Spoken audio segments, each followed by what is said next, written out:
Happy Friday. Friday is the day ruled by Venus. Venus is a beautiful and perfect feminine energy. And it was my lovely sister Lisa that made me realize Venus is actually the higher self of Gaia. So how we have a higher self, Venus is the highest aspect of Gaia. And so Venus is the ruler of Libra and Taurus. And so it's all about the sensual feels of our humanness. And here on this planet, what do you smell? What do you feel? What do you see? What do you taste? All of that beautiful, beautiful sensuality of being human. What do you hear? How does your vibration move through your body? How is it received in someone else's body? This is a sensuality of Venus. And so Venus is also the bringer of abundance in every form. So it's also financial abundance, but Friday is the day ruled by she. And so just feel into those energies. Green is the color that connects you with Venus. And so to honor her, this perfect embodiment, I'm wearing green. And so I'm moving through a lot this week. And so I've kept my schedule really, really light. And so also the song that I'm playing, You Give Me Feels, I love that. But the Ascended Masters that have shown up for me today is the Miriam. It's a sacred vision. It's the twin vision. But what they always represent to me, looking at the image first, is this unity. And we are meant to, in the human experience, return to unity consciousness. So unity consciousness is not we all look the same, we all act the same, we all talk the same. It's about I recognize the magnificence of you. I see it in you and your divine self. I recognize you in your highest integrity and your heart-centeredness. So this is not about like, I don't give a fuck, right? Rule number 1, don't give a fuck what they say. This only counts if you're in your highest integrity. This only counts if you are heart-centered.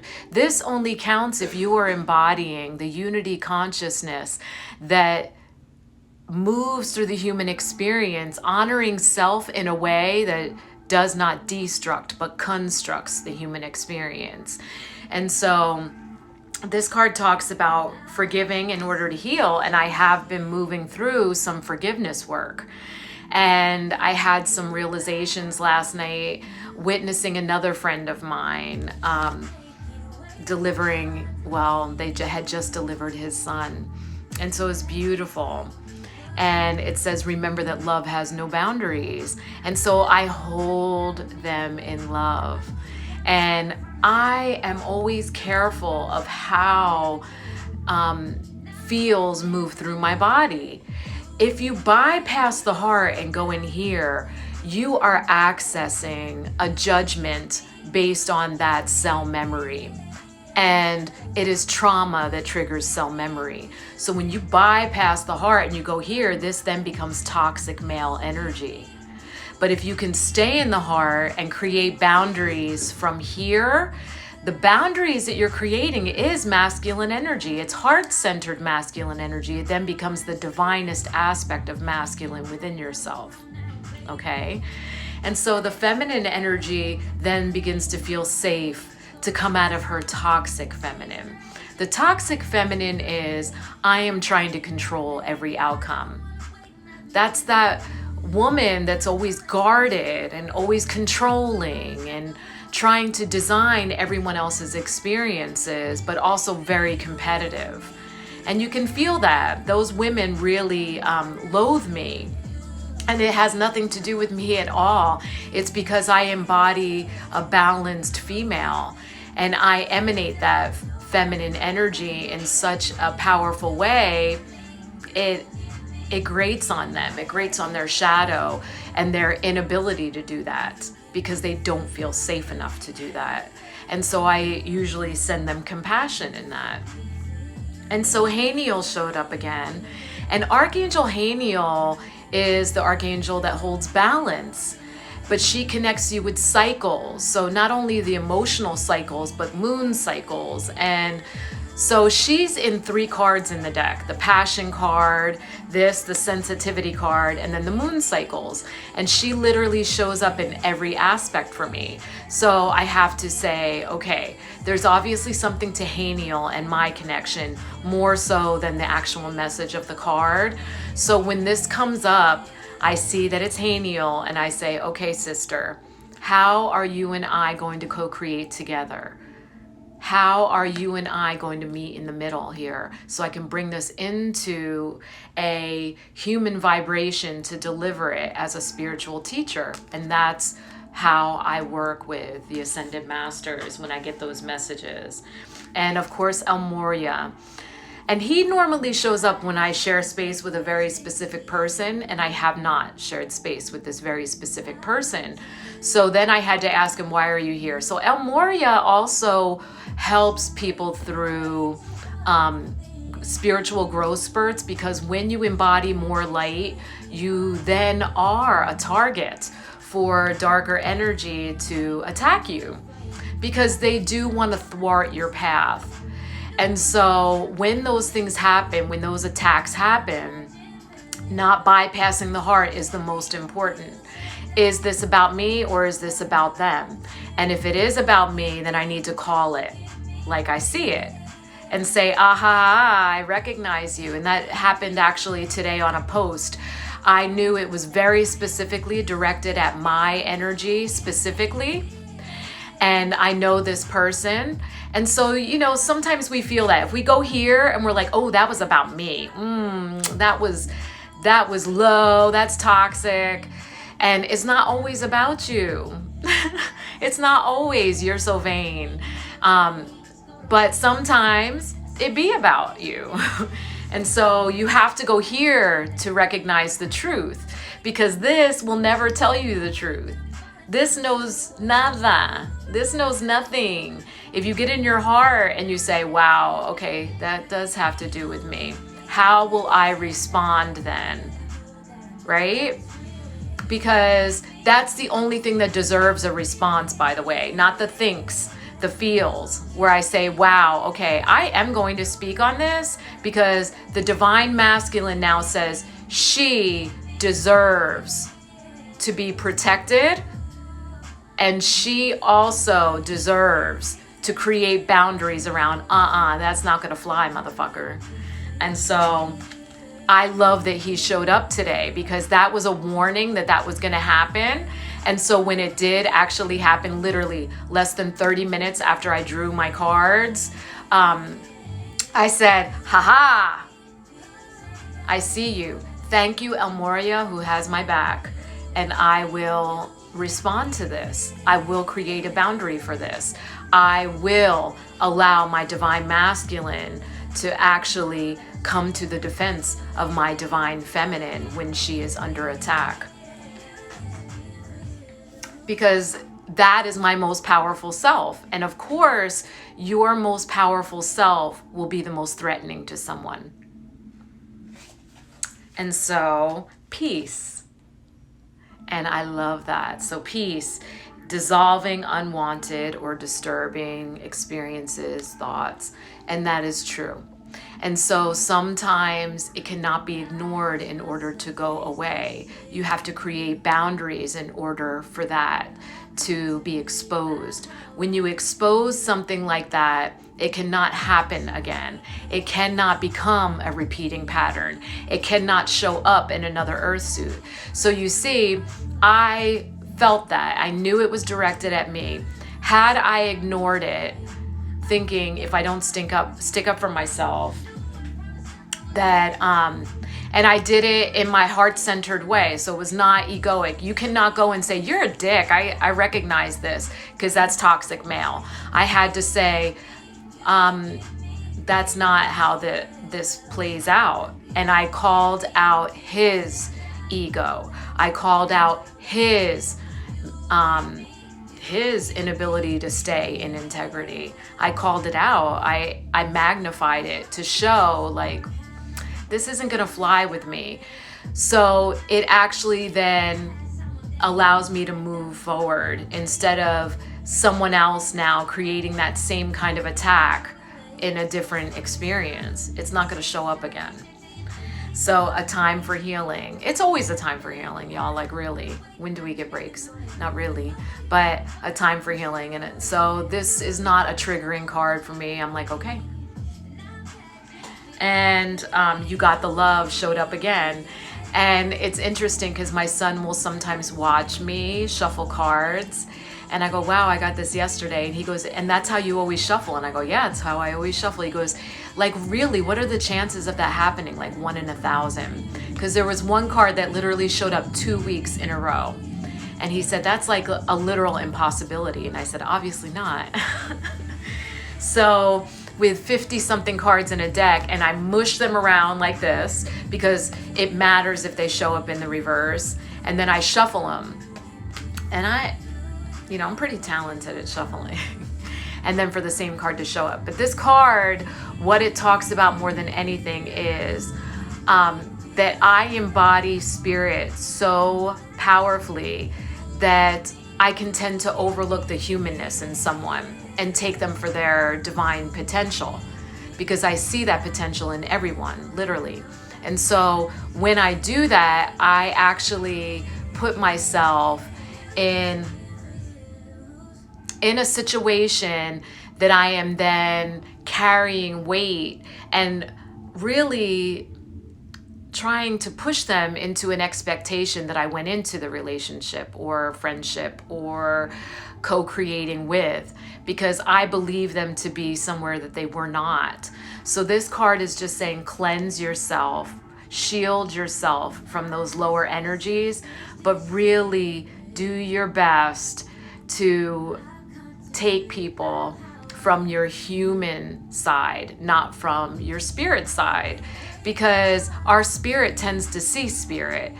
But in the embodiment of a human, you then can clearly see what someone is and where they're at, instead of spirit seeing spirit. And then we take people on potential and potentially re-traumatize ourselves and injure ourselves.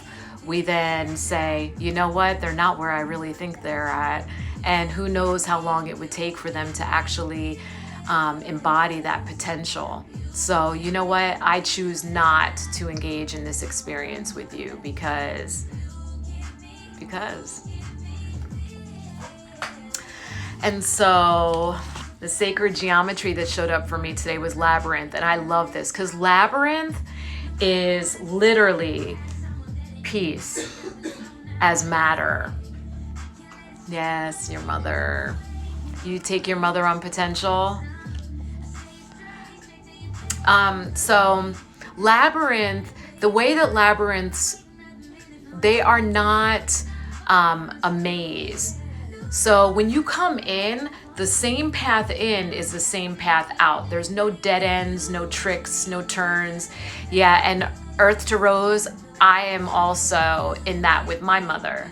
And so I had to really, most recently is when I created boundaries. So it was actually Mother's Day of this year that I created boundaries around that, because I said I can no longer keep entering this. And really, like, I'm too old to be seeking my mother's love. She may not ever be able to really do that, but I still love her nonetheless. But I'm not going to re-traumatize myself in that experience anymore. So Labyrinth, what you do is you create an intention, you walk in, it's really like a gentle meandering path. But know this, sister, we did break the cycle, because I see how you are as a mother and it's so divine. We have broken the cycle. We are not them. I love you. And so when we get to the center, you enter a space of gratitude and you can meditate in that space and then walk out.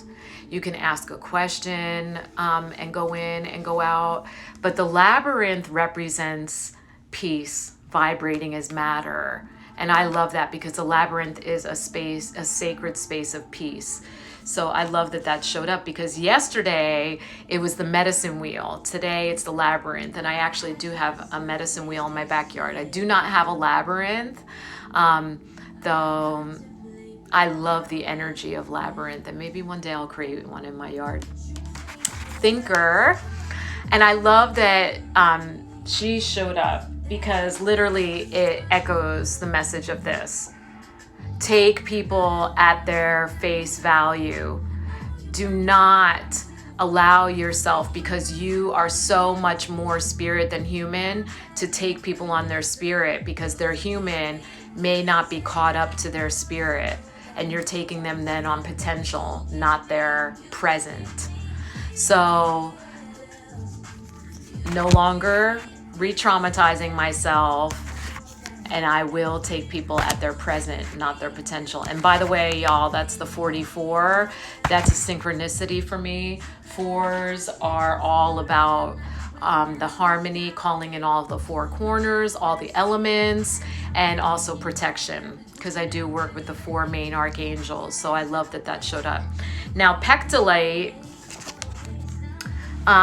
is the stone of nurturing.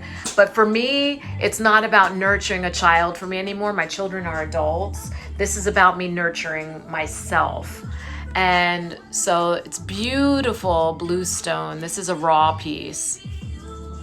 But this is about, how do I nurture myself? How do I hold myself through healing and through tougher experiences? Do I actually allow the divine masculine to listen to the divine feminine speak her heart? 44 is your number 2. It's no coincidence that you are on today's live, sister. So pectolite is, how are you holding yourself through these experiences? And that's the work that I've been doing recently in a lot of my sessions, is healing the divine masculine, that toxic male, that incessant judgment mind that tells you you ain't shit and what's happening, to then bring it into the heart, and where she's saying, look, this is how we gonna do this. I am no longer speaking from that place, and it is not okay for you to bypass the heart and go into this space. It's no longer okay. That's not what we're doing. So it's the Venus conversation with Mars. And so today, being ruled by Venus, really try to feel into that energy, how Venus is teaching Mars, that fiery warrior, how to be a more effective warrior by bringing his fire into the heart instead of attacking right from that fire. And so that's how we nurture ourselves. So I love that this ally showed up today. And so commitment. And I love this card too. I love all the cards in this Rumi deck, because it is so powerful, this Rumi deck. And it so always gets me in my feels, like deeply in my feels, where I'll be like ugly crying, like boogers. And so this talks about being the light that cannot be extinguished, embodying the fact that you are the light that cannot be extinguished, and that you are a holy flame. And there are some experiences that can affect that light, but it can never put it out. So are you the flickering flame? Like, are you bringing yourself into lower experiences by taking people on their potential and causing your own flame to flicker? Remember, it's literally impossible to regress in the spiritual path, but you are supposed to be that steadfast flame. And in order to have the experiences that help you evolve and grow, you have to be that. And then recognize, I am no longer partaking in experiences that will cause my flame to smoke or flicker, but rather those that help increase my flame. And I love that analogy. And it says, we forget to trust in what is because we get caught up in attachments and fears around that. So when Spirit says there is something so much greater meant for you, don't then say, what's the greater thing meant for me? Because when you get caught up in that attachment and Spirit starts taking you on that fork, right? When you come to that crossroads and it starts taking you in this direction and you were thinking that it was this and you're like, oh my God, maybe I was wrong. I'm not going to have that at all. And Spirit's like, chill out, because everything that is meant for you will be for you. And it will be way better than you ever fathomed.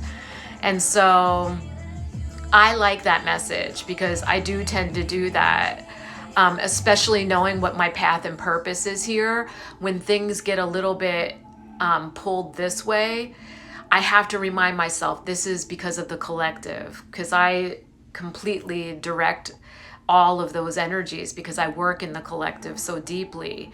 And so then I start to question it. Oh man, is it something I've done? And Spirit has to remind me, no, you have to go here because there's some energy that needs to be resolved here so that we can go here. So my path is like this. It's not always like this. And we have to realize that if it tends to veer, that doesn't mean regressing. That doesn't mean that you're being forsaken. It also does not mean that something is going to be withheld from you. It never means that. And that's what I like about that card, so that I can then fall back into surrender instead of like the bracing, like, oh. Because remember what I spoke into existence yesterday. Sherry is no longer choosing the lessons that thrash her.